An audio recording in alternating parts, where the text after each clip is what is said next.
आज मैथ्स 4 में जो है पहले यूनिट 1 जो पार्शियल डिफरेंशियल इक्वेशन है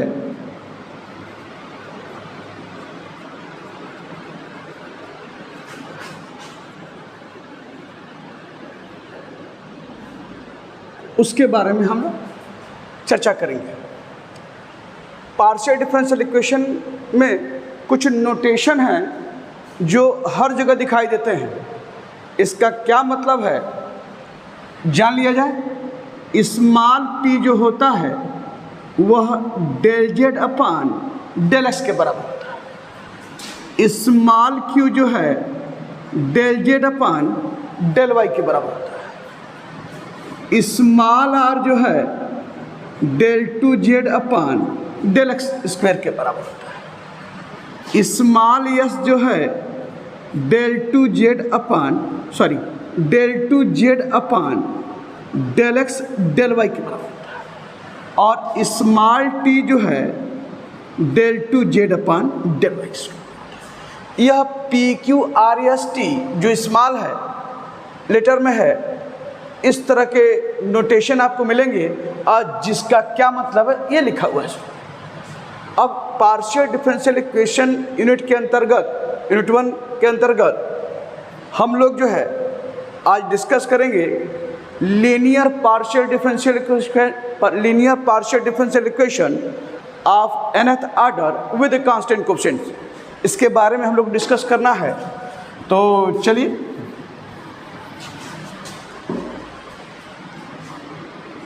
लीनियर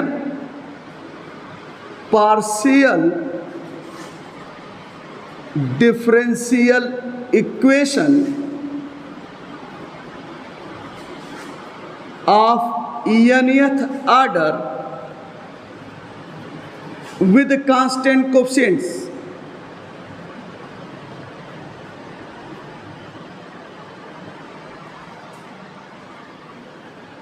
इसमें दो हिस्से हैं।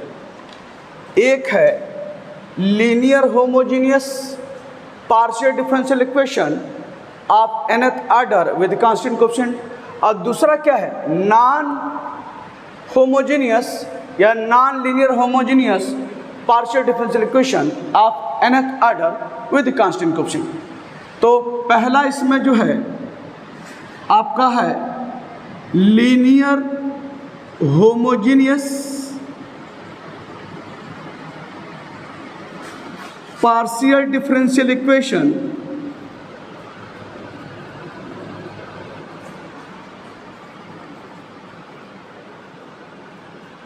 ऑफ nth ऑर्डर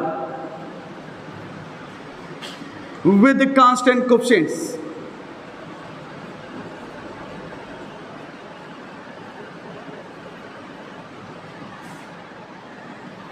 पहले इस पर हम लोग डिस्कस कर लिया जाए कि किस तरह के पार्शियल डिफरेंशियल इक्वेशन को linear homogeneous partial differential equation कहते हैं।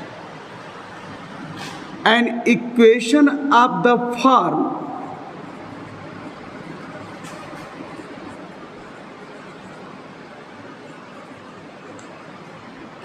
ए not del N z upon del x n plus a1 del N z upon del x का power n-1 del y and so on an del N z upon del y is equal to f x y. मान लिया question 1 जहाँ where a not a1 an are constants is called linear homogeneous partial differential equation of nth order with constant coefficients. Constant coefficients का मतलब ये है कि जिसके सबके देखिए कोफिशिएंट्स ए नॉट कांस्टेंट है, A1 कांस्टेंट है, N कांस्टेंट, यानी विद कांस्टेंट कोफिशिएंट। और nth ऑर्डर देखिए इसका भी ऑर्डर क्या है, यानी मैक्सिमम कितनी बार डिफरेंशिएट किया गया है वो संख्या ऑर्डर को बताती है। तो देखिए सब में क्या है, ऑर्डर क्या है, n है, तो यह हो गया nth order with constant coefficient. अब होमोजीनियस कैसे कहा जाएगा, तो इसके लिए इधर देखिए it is called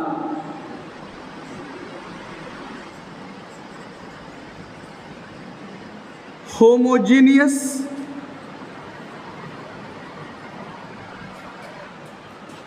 because all the derivatives contain same degree, यानी सारे डेरिवेटिव्स की अगर डिग्री सेम हो तो इस तरह के होमोजीनियस पार्शियल डिफरेंशियल इक्वेशन को homogeneous linear partial differential equation कहते हैं। तो यह जो है linear homogeneous partial differential equation of nth order with constant coefficient के बारे में हम लोग चर्चा कर रहे हैं। अब आगे क्या करते हैं, इसके बाद इसको जो है ऑपरेटर फॉर्म लिखते हैं। ऑपरेटर फॉर्म लिखने के लिए क्या करेंगे, put del by del X बराबर डी और डेल अपॉन डेल वाई बराबर डी डैश पुट करते हैं, यानी डेल बाय डेल एक्स जहाँ रहेगा डी और जहाँ डेल बाय डेल वाई रहेगा डी डैश पुट करेंगे इस इक्वेशन 1 में। तो देयरफॉर फ्रॉम इक्वेशन 1 क्या हो जाएगा, फ्रॉम इक्वेशन 1 यहाँ देखिए a not del n upon del x n, तो क्या हो जाएगा, ये हो जाएगा d n plus A1 del n upon देखिए एन माइनस 1 है तो डेल बाई डेल एक्स है, तो यहाँ एन माइनस 1 है तो ये क्या हो जाएगा डी का पावर एन माइनस 1 और वाई भी है तो वाई क्या है डी डैश, ये हो गया आपका D dash and so on. आपका जो है यह ए एन हो गया और del Z del N Z upon del Y N, तो क्या होगा डी डैश आपका एन हो गया और यह ब्रैकेट आपका डी डैश एन और यह क्या है जेड सब में कॉमन है और बराबर क्या हो जाएगा ई एफ एक्स में। तो यह जो है हमने ऑपरेटर फॉर्म में लिखा हुआ है। अब थोड़ा इधर देखिए तो यह सब में देखिए डिग्री सबकी एन है, यहाँ एन है एन माइनस 1, यहाँ भी देखेंगे आपकी एन है, यहाँ भी क्या है एन है, तो यह कैसा हुआ homogeneous equation linear homogeneous equation of nth order with constant coefficient. अब देखिए तो सब में क्या है डी है डी डैश है डी है डी डैश है, इसका मतलब हम इसको जो है एक लाइन में लिखना चाहें तो यह देखिए यह कह सकते हैं कि जो फंक्शन है वो किसका है डी डी डैश का फंक्शन हो गया। हम इसको कह सकते हैं कि it is a function of D D dash, तो इसके स्थान पर हमने क्या लिखा एफ डी डी डैश और ये जेड है जेड बराबर एफ एक्स वाई। इस अब आपको जो है इसको यहाँ डिस्कस करने के बाद अब ये डिस्कस करना है कि इस लीनियर डिफरेंशियल इक्वेशन यानी होमोजेनियस इक्वेशन का पार्ट जो हम लोग डिस्कस कर रहे हैं कैसे सॉल्व करेंगे। आपको पता है सॉल्व करने में के लिए या सॉल्यूशन निकालने के लिए दो हिस्से की जरूरत पड़ती है। एक कौन कौन दो हिस्सा है, एक हिस्सा जो है सी एफ होता है यानी कम्प्लीमेंट्री फंक्शन और दूसरा हिस्सा क्या होता है पीआई होता है, यानी पर्टिकुलर इंटीग्रल। दोनों को जब जोड़ते हैं तो क्या होता है, वही आपका सोल्यूशन होता है या कंप्लीट सोल्यूशन होता है। तो सीएफ कैसे निकालते हैं पहले ये जाना जाए, और फिर पीआई कैसे कैसे निकालते हैं उसके बारे में चर्चा करेंगे। तो चलिए हम लोग सीएफ निकालने का क्या तरीका है उसके बारे में जाना जाए।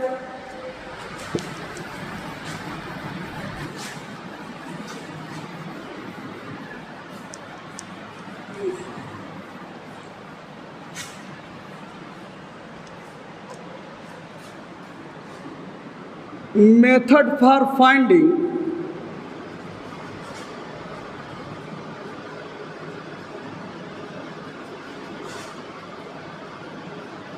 complementary function,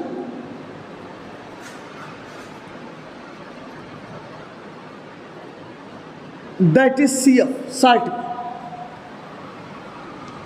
इधर देखिए, consider the equation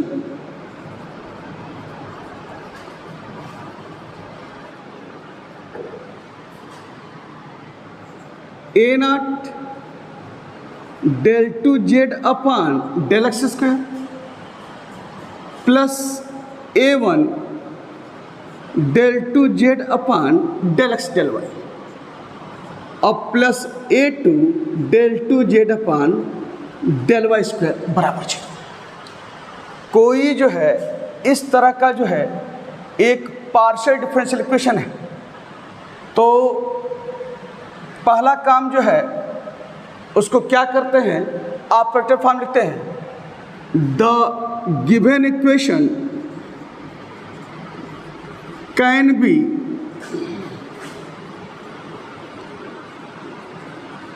written as, क्या करेंगे, जहां बताए हैं डेल बाय डेल एक्स को कैपिटल डी से, तो ये del 2z upon del X square यानी 2 बार ये क्या हो जाएगा डी स्क्वायर, अब प्लस यह A1 है और del 2z upon del X del Y. देखिए एक बार x के साथ है तो क्या हुआ d, एक बार क्या है y के साथ है तो क्या हुआ d डैश, अब प्लस A2 और यहाँ देखिए यह क्या हो जाएगा d डैश स्क्वायर और यह आपका z है बराबर 0। इस तरह से लिखते हैं। देखिए सबकी डिग्री देखिए 2 है, 1 और 1 की समझिए 2, यहाँ भी क्या है 2 आपका इस रूप में, तो सबकी डिग्री जो है 2 है।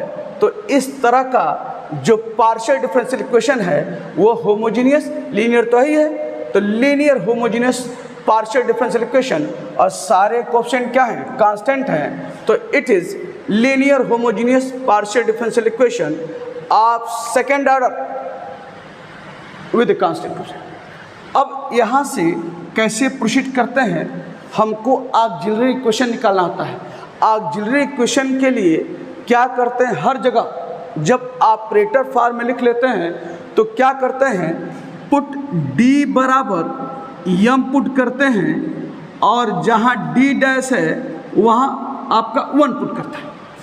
तो ऑक्सिलरी इक्वेशन निकालने के लिए put d equal to m and d dash equal to 1, तो देयरफॉर द ऑक्सिलरी इक्वेशन क्या हो जाएगा, द ऑक्सिलरी इक्वेशन इज, रखिए d के स्थान पे हम, तो a नॉट m स्क्वायर और ये क्या हो जाएगा a1m d डैश 1 और ये क्या हो जाएगा प्लस a2 d डैश 1 है बराबर 0।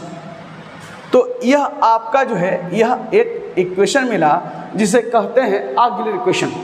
यह इक्वेशन अगर ध्यान दीजिए तो it is a quadratic equation, m में क्वाड्रेटिक इक्वेशन दिख रहा है, इसको सॉल्व करते हैं। आपको पता है सॉल्व करने के बाद m के 2 मान निकलेंगे और 2 मान क्या क्या हो सकते हैं, या तो उसके दोनों मान रियल और डिफरेंट होंगे, या दोनों मान रियल इक्वल होंगे, या दोनों मान इमेजिनरी होंगे।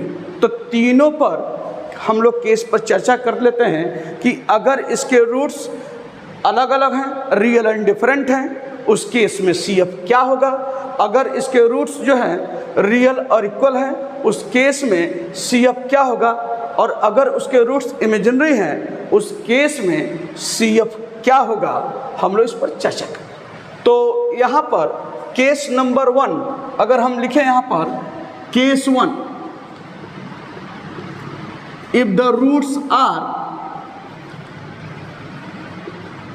मान लिया रूट्स इसका है m1 एंड m2, यानी दोनों रूट्स जो हैं वह अलग अलग हैं, रियल हैं, m1 एंड m2।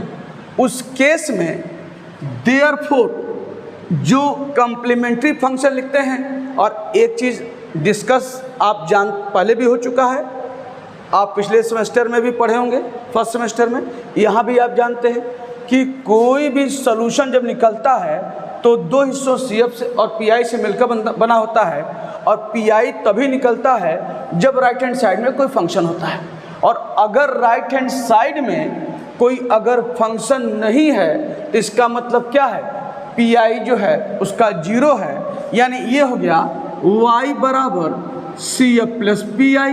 और अब यहाँ देखिए राइट हैंड साइड क्या है, 0 है, इसका मतलब क्या है, PI क्या होता है, 0 हो जाएगा। तो जो CF होगा वही इसका क्या होगा, सॉल्यूशन होगा। लेकिन यहाँ पर देखिए del two Z upon del X square, जो भी निकलेगा z के रूप निकलेगा, ना कि y। ये तो ऐसे बता दिया कि आप पिछले सेमेस्टर में जब ऑर्डिनरी डिफरेंशियल इक्वेशन पढ़ते थे तो d2y/dx स्क्वायर प्लस dy/dx रहता था, तो सॉल्यूशन y बराबर CF प्लस PI होता था। तो वहाँ PI राइट हैंड साइड में नहीं है, तो जो CF होता था वही सॉल्यूशन था। अब यहाँ y के रूप में z के रूप में है, तो जो भी निकलेगा z बराबर CF प्लस PI। तो यहाँ पर जब 0 है तो PI 0 है, तो जो CF होगा वही इसका क्या होगा, सॉल्यूशन होगा।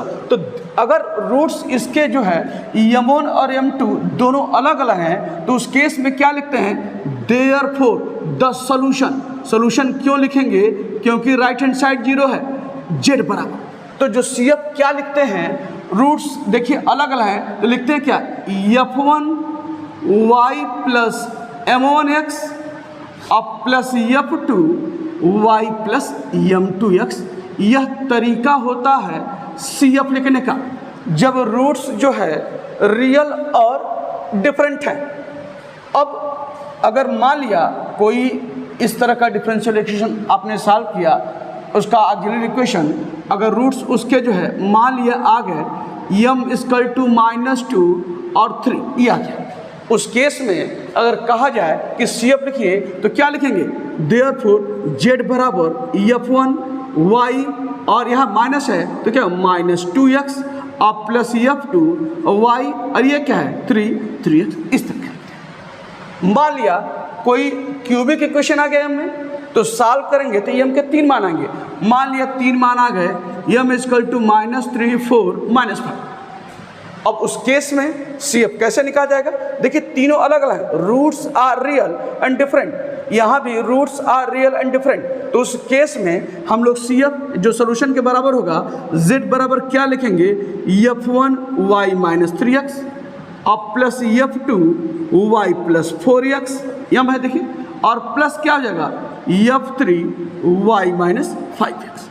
इसमें यह नहीं सोचना कि सर पहले किसको लिखा जाए, यह कोई बाध्यता नहीं है, जो चाहे पहले लिखिए, कोई दिक्कत नहीं है। तो इस तरीके से हम लोग CF निकालते हैं, और कब, जब रूट्स अलग अलग रियल और डिफरेंट है तब।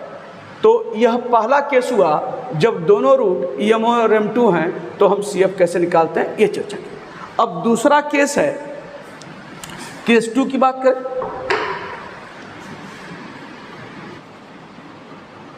अगर यह क्वाड्रेटिक इक्वेशन के दोनों रूट्स रियल हो और इक्वल हो, इफ द रूट्स आर, मान लिया आ गया जो दोनों रूट हो m1 और m2 दोनों रियल हैं और इक्वल हैं, m के बराबर है, तो उस केस में हम लोग CF कैसे लिखते हैं, इसे देखिए, देयरफॉर अब सॉल्यूशन, क्योंकि राइट हैंड साइड 0 है, PI 0 है, जो CF होगा वही सॉल्यूशन होगा। तो therefore the solution is z बराबर क्या हो जाएगा, f1 y प्लस, ये देखिए ये हो जाएगा mx, और 2 बार आ रहा है, दोनों रूट्स बराबर हैं, तो फिर क्या लिखते हैं x f2 y plus mx। इस तरीके से लिखते हैं। अगर रूट्स दोनों इक्वल है तो मान लिया कोई क्वाड्रेटिक इक्वेशन ऐसा मिला जिसके रूट्स आ गए m = -2 तो दोनों रूट्स क्या है, रियल है और इक्वल है। उस केस में CF क्या लिखेंगे, z बराबर f1 y - 2x प्लस क्या होगा x और f2 y - 2x। इस तरीके से हम CF लिखते हैं। तो यह जो है मान लिया कोई क्यूबिक इक्वेशन है, तीनों रूट आपके पास आ गए -3 देखिए 3 रूट आए, तीनों बराबर है, तो उस केस में CF कैसे लिखेंगे, इधर देखिए z बराबर f1 y - 3x और प्लस क्या हो जाएगा x f2 y - 3x और फिर क्या हो जाएगा x square f3 y - 3x। यह तरीका होता है CF लिखने का जब रूट्स जो है वह रिपीट कर रहे हैं यानी रियल और इक्वल हैं, तो इस तरीके से लिखते हैं। तो 3 बार है तो 2 बार तक आप चलेंगे, 4 बार रहता तो 3 बार तक चलते हैं यानी x के पावर 3 तक। इस तरह से हम लोग CF लिखते हैं। तो 2 केस बता दिए, रूट्स रियल और डिफरेंट है, उस केस में CF क्या होगा, रूट्स रियल और इक्वल अगर हैं उस केस में CF क्या होगा, और तीसरा अगर रूट्स इमेजिनरी हैं तो उस केस में CF क्या होगा, यह बता दे तो तब हम लोग फिर आगे क्वेश्चन पर चलेंगे कि कैसे हम सॉल्व करके CF निकालते हैं। तो तीसरा केस थर्ड,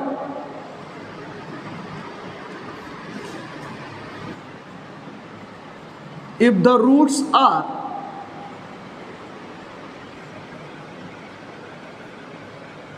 इमेजिनरी मान लिया कोई जो है imaginary, that is alpha plus minus i beta, इस तरह कहा गया। तो आपको पता है यह कॉम्प्लेक्स नंबर है, तो अगर रूट्स क्वाड्रेटिक इक्वेशन सॉल्व करने पर अगर इस तरह का रूट्स मिलता है यानी रूट्स आर इमेजिनरी, उस केस में हम लोग CF कैसे निकालते हैं। तो देयरफॉर द लिखेंगे CF यानी solution, the solution is z = f1 क्या हो जाएगा, लिखते हैं क्या y प्लस m क्या है, देखिए alpha plus minus i beta है, तो y प्लस mx लिखते थे तो 2 रूट आ गए, एक अल्फा प्लस आई बीटा हुआ, दूसरा क्या अल्फा माइनस आई बीटा। तो एक क्या हो जाएगा अल्फा प्लस आई बीटा, ऐसे कर लीजिए इंटू x और ब्रैकेट थोड़ा सा ऐसे लिख लीजिए, यानी m के स्थान पर अल्फा प्लस आई बीटा और फिर क्या लिखेंगे f2 और ये हो जाएगा y plus alpha minus i beta into x। इस तरीके से हम लोग लिखते हैं CF। यानी जब रूट्स इमेजिनरी भी अगर है तो लिखने का वही तरीका है जब रूट्स रियल और डिफरेंट होता है, यानी m1 यहाँ जो भी हो m1 लिखते थे, यहाँ m2 थे, यहाँ पर क्या है कि जब m1 है तो अल्फा प्लस आई बीटा है और जहाँ m2 है अल्फा माइनस आई बीटा है। मान लिया क्वाड्रेटिक इक्वेशन सॉल्व किया तो m बराबर -2 + -3i, ये आ गया। आपको पता है रूट्स आर इमेजिनरी, उस केस में आप CF क्या लिखेंगे, तो देयरफॉर द सॉल्यूशन यानी राइट हैंड साइड 0 है तो z बराबर क्या होगा f1 y प्लस m क्या हो जाएगा -2 + 3i इंटू x। ये आपका हो गया, आपका इस रूप में m1 ऐसे लिखिए, ये हो गया।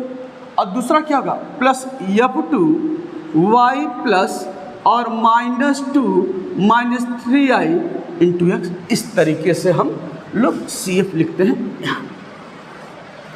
तो यह तीनों केसेस डिस्कस कर लिया गया कि CF अगर रूट्स रियल डिफरेंट हो या रूट्स रियल इक्वल हो और रूट्स इमेजिनरी हैं तो CF कैसे निकाला जाएगा, यह आपसे डिस्कस कर लिया।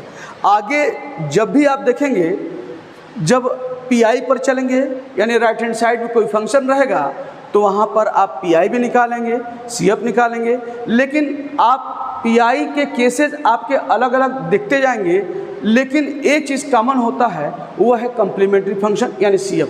CF कभी नहीं बदलेगा, जो बदलता है वो पी आई बदलता है, यानी राइट हैंड साइड में फंक्शन क्या है उसका पी आई कैसे निकालते हैं वो बदलता है। लेकिन सी एफ हमेशा जो तरीका पास आ गया है वही तरीका ही रहेगा, वही तीनों केस रहेंगे, उसी तीनों केस के आधार पर आप सी एफ निकालेंगे और P I right hand side में जिस तरह का फंक्शन होगा पी आई निकालेंगे, दोनों को जोड़कर सोल्यूशन निकालेंगे, यही काम करना है। तो चलिए एक आध क्वेश्चन आपका जो है हम सी एफ पहले सी एफ वाले पार्ट पर कैसे सॉल्व किया जाए वो हम आपको बता दें और तब उसके बाद पी आई पर चर्चा होगी।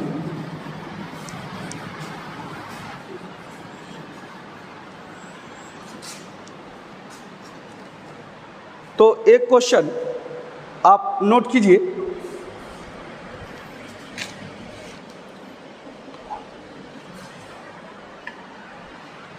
Solve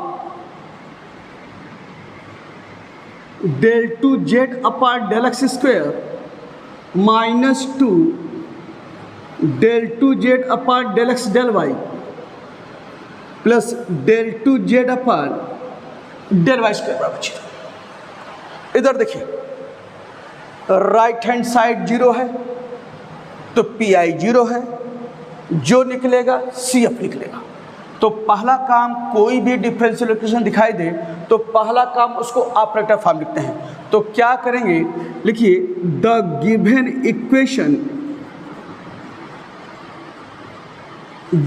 equation can be written as, मैंने बोला है ना डेल बाय डेल एक्स को कैपिटल डी, तो ये दो बार क्या हो जाएगा डी स्क्वायर माइनस 2। और देखिए डेल बाय डेल एक्स एक बार एक्स है तो डी, एक बार क्या है वाई तो क्या है डी डैश, और ये है del 2z bye del x तो क्या हो जाएगा डी डैश स्क्वायर, और यह जेड कॉमन है बराबर 0। तो जहाँ डेल बाय डेल एक्स को capital D, del by del Y को डी डैश ऑपरेटर फॉर्म में हम लोग कन्वर्ट करके लिखते हैं। अब क्या है auxiliary equation, the auxiliary equation is,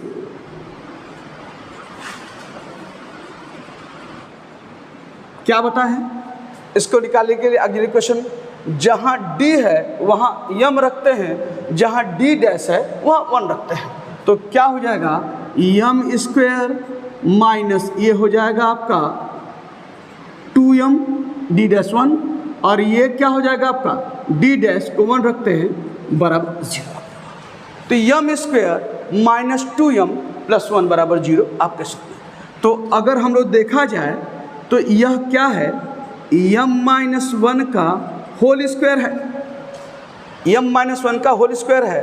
तो दिस इम्प्लाई लिख सकते हैं m माइनस 1 बराबर 0, दिस इम्प्लाइज m बराबर क्या हो जाएगा 1, सॉरी m माइनस 1 0 कितनी बार आ रहा है 2 बार, ट्वाइस, या दिस इम्प्लाई m बराबर 1 क्या है ट्वाइस, यानी रूट्स जो है रिपीट हो रहे हैं। तो उस केस में हम लोग क्या लिखेंगे सी एफ, चूँकि राइट हैंड साइड 0 है, जो सी एफ होगा वही सोल्यूशन होगा। तो देयरफॉर द सोल्यूशन इज क्या होगा z बराबर f1 y प्लस m क्या है 1, तो y प्लस x हो जाएगा, और रिपीट कर रहा है तो क्या बताएं प्लस x, और क्या हो जाएगा f2 y प्लस x। यही इसका जो है सॉल्यूशन है इस पार्शियल डिफरेंशियल इक्वेशन का। तो यह जो है एक क्वेश्चन आपका इस रूप में है। अब आइए क्वेश्चन और उठाते हैं और वहाँ से हम लोग जो है उसको भी देखा जाए क्या आ रहा है उसका मान।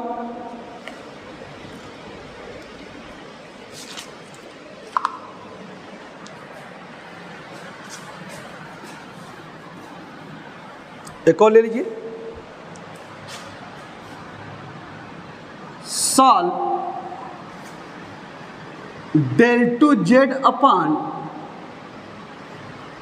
del x square plus 4 del 2z upon del x del y minus 5 del 2z upon del y square. अब चलिए इसको भी उसी तरीके से पहला काम क्या करेंगे, ऑपरेटर फॉर्म लिखेंगे। The given equation can be written as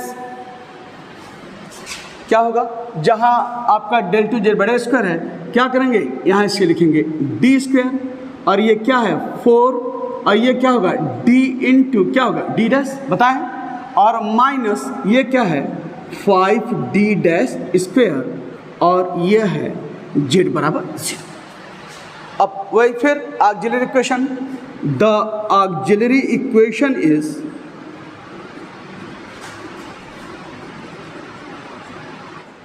क्या हो जाएगा, जहाँ d है m, जहाँ d डैश है 1, तो m square plus 4m minus 5 बराबर 0। d के स्थान पर m, d डैश के स्थान पर 1। अब 5 का ऐसा फैक्टर जो घटाने पर 4 है, 5 इंटू 1, तो this implies m square plus 5m minus m minus 5 बराबर 0।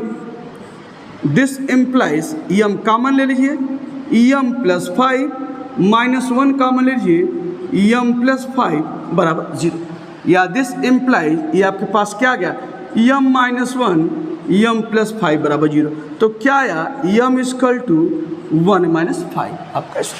तो रूट्स कैसे ले, roots are real and different, तो उस केस में आपका CF क्या होगा, therefore the solution is z बराबर ये क्या हो जाएगा F1 y प्लस em क्या है x, अब प्लस F2 y क्या हो जाएगा y माइनस आपका जो है 5x, इस रूप में। यही इसका जो है सॉल्यूशन है इस डिफरेंशियल इक्वेशन का। तो इस तरीके से हम लोग प्रोसीड करते हैं, सॉल्व करते हैं किसी भी आपका जो है लीनियर होमोजीनियस इक्वेशन आपका जो है विद कांस्टेंट क्वेश्चन। तो यह आपका आया, और आइए क्वेश्चन और आप चलें आगे, वो बताएं कैसे सॉल्व किया जाएगा, और फिर उसके बाद धीरे धीरे हम लोग जो है आगे मूव कर रहे हैं और सारी चीज़ें आपके सामने डिस्कस हो रही हैं। एक क्वेश्चन इसे नोट कीजिए,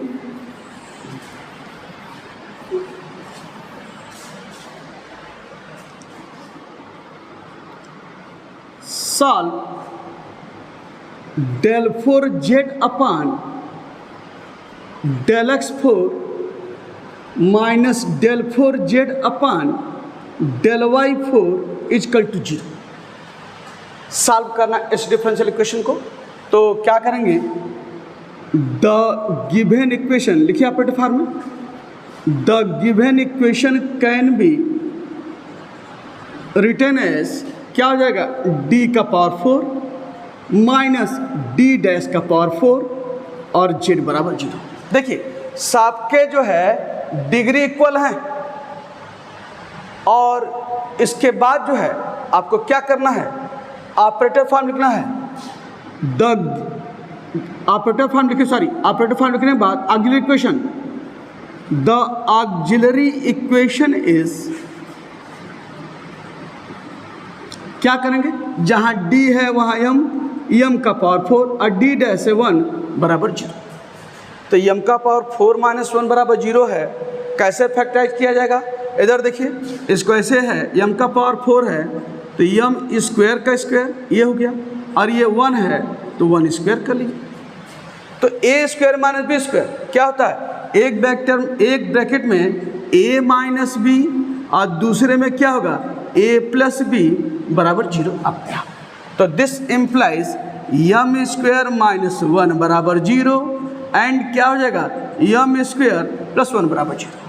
तो इसको जो है अगर लिखे हैं तो m बराबर क्या होगा प्लस माइनस 1, और यहाँ क्या हो जाएगा एंड m बराबर क्या होगा प्लस माइनस आई, ध्यान से प्लस माइनस आई इस रूप में।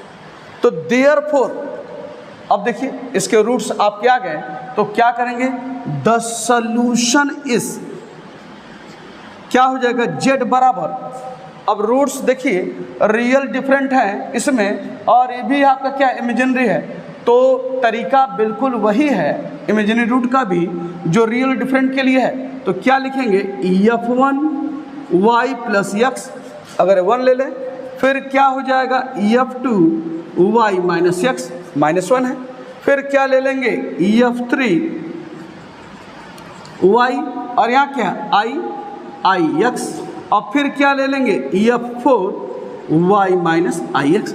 यही इसका जो है CF है या सॉल्यूशन है इस डिफरेंशियल इक्वेशन का इस रूप में। तो आप देख रहे हैं कि रूट्स इमेजिनरी भी हैं, तो उसी तरीके से CF लिख रहे हैं जब रूट्स क्या है रियल और डिफरेंट है। तो यह आपका क्वेश्चन इस रूप में, और इक्का दुक्का क्वेश्चन और देख लेते हैं, आपको बता दें ताकि CF का पार्ट आपका पूरा हो जाए और उसमें कहीं से भी आपको कोई डाउट न रहे। तो चलिए नेक्स्ट क्वेश्चन